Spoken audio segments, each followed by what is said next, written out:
भारत के यशस्वी प्रधानमंत्री द्वारा लॉन्च किए गए मिशन स्कूल ऑफ एक्सीलेंस और विद्या समीक्षा केंद्र ने गुजरात के शिक्षा क्षेत्र में नई क्रांति को जन्म दिया है। गुजरात के बच्चों के भविष्य को, हमारी आने वाली पीढ़ियों को संवारने के लिए विद्या समीक्षा केंद्र एक बहुत ताकत बन रहा है। राज्य के मुख्यमंत्री भूपेंद्र भाई पटेल के नेतृत्व में विद्या समीक्षा केंद्र ने द्विगुणित रिजल्ट देते हुए विश्व बैंक समूह के अध्यक्ष अजय बंगा से भी प्रशंसा प्राप्त की है। विद्या समीक्षा केंद्र गुजरात की अनोखी पहल है, जिसमें डेटा और टेक्नोलॉजी का इस्तेमाल करके एजुकेशन को और बेहतरीन बनाया जा रहा है। पहला विद्या समीक्षा केंद्र 2019 में गुजरात सरकार द्वारा एक प्रोटोटाइप के रूप में स्थापित किया गया था। यह केंद्र पूरे गुजरात के 1.15 करोड़ छात्र, लगभग 4 लाख शिक्षक और 54,000 स्कूलों के शैक्षणिक और प्रशासनिक डेटा को इकट्ठा करता है और उसका विश्लेषण करता है। इस केंद्र के माध्यम से सरकारी स्कूलों की ऑनलाइन मॉनिटरिंग होती है। मुख्यालय स्तर से प्रतिदिन यह पता चलता है कि किस स्कूल में कितने बच्चे आए और शिक्षकों की कितनी उपस्थिति रही तथा बच्चों को क्या क्या पढ़ाया गया। आ केंद्र artificial intelligence, machine learning, big data analysis જેવી આધુનિક સુવિધાઓ થકી સુસજ્જ છે। 2021 में विद्या समीक्षा केंद्र के लिए एक समर्पित अत्याधुनिक भवन का निर्माण किया गया, जिसमें आधुनिक टेक्नोलॉजी का इस्तेमाल किया जा रहा है।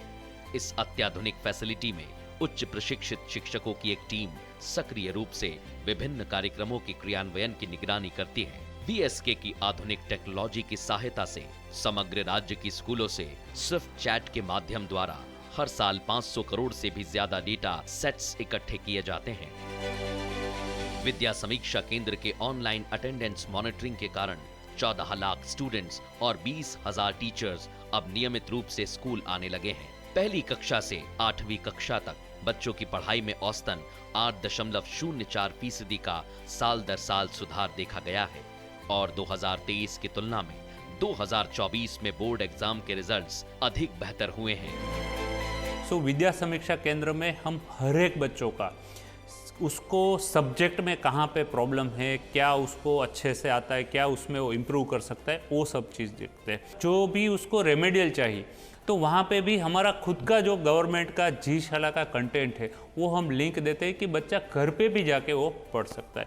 उसके अलावा जो है स्कूल लेवल पे, क्लस्टर लेवल पे, ब्लॉक लेवल पे हम उसके अनुरूप जो है वो समरी देते हैं। इन सारी योजनाओं का हमारे स्विफ्ट चैट के माध्यम से तकरीबन 500 करोड़ जितना डेटा सालाना यहाँ इकट्ठा होता है। वो पूरा डेटा इकट्ठा करके उसकी AI एंड ML की हेल्प से एनालिसिस करके वो वापस विद्यार्थी को जितना ज़रूरी है उतना विद्यार्थी को, शिक्षक को, डिसीजन मेकर को, सबको ये डेटा एनालाइज डेटा वापस दिया जाता है। तो डेटा विद्या समीक्षा केंद्र में इकट्ठा करके स्विफ्ट चैट के माध्यम से एनालाइज करके डिसीजन मेकर्स को प्रोवाइड किया जाता है ताकि वो डेटा ड्रिवन डिसीजन मेकिंग कर पाए। इस इनिशिएटिव को आगे बढ़ाने के लिए गुजरात सरकार ने अब विद्या समीक्षा केंद्र 2.0 की शुरुआत की है। वीएसके 2.0 के अंतर्गत डेटा पर आधारित इस निर्णय प्रणाली को स्टेट लेवल से जिला और ब्लॉक लेवल पर शुरू किया गया है। वीएसके 2.0 अब 33 जिला और 254 ब्लॉक वीएसके के रूप में कार्यरत है, जिससे सभी स्कूलों की निगरानी और समर्थन में सहायता हो रही है। ऑनलाइन अटेंडेंस की वजह से एक तो पहले तो वक्त कम खराब होता है, समय बचता है, बच्चे की ऑनलाइन अटेंडेंस होती है, उनका रिपोर्ट लगातार आप जब भी देखना चाहते तब देख सकते हो। टीचर लोगों का भी ऑनलाइन अटेंडेंस हो रहा है तो वो भी रिकॉर्ड आपको देखने को मिल जाएगा। विद्या समीक्षा केंद्र के अचीवमेंट्स की प्रधानमंत्री नरेंद्र मोदी ने भी प्रशंसा की है और विश्व बैंक समूह के अध्यक्ष अजय बंगा वीएसके की तारीफ करते हुए कहते हैं कि इस सफल मॉडल को दुनिया भर में दोहराने की जरूरत है। गुजरात मॉडल पर आधारित विद्या समीक्षा केंद्र अब देश के हर राज्य में शुरू कर दिया गया है। इस तरह की पहल से प्रतिभाशाली छात्रों के साथ साथ उन लोगों को भी बहुत फायदा होगा जिनके पास संसाधनों की कमी है।